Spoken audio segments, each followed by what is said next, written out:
verse 22 to 30.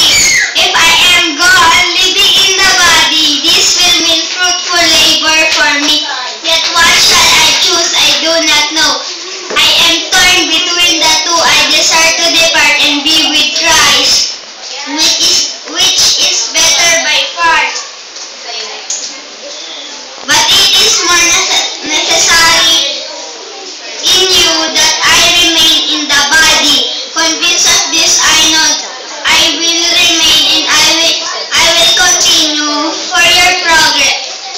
I will continue with all of you for your progress and joy in the faith, so that through my beings with you again, your joy in Christ will overflow on account of me. Whatever happens, conduct yourself in a manner worthy of the gospel for Christ.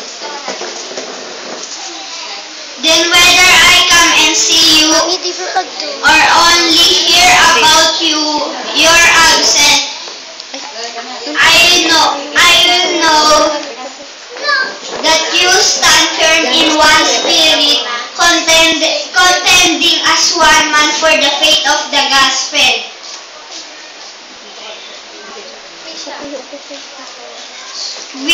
Without being frightened in any way by those who oppose you, this is a sign to them that they will destroyed, but that you will be saved, and that by God. For it has been granted to you on behalf of Christ, not only to believe on Him, but also suffer for Him. Since you are going to the same struggle, you saw I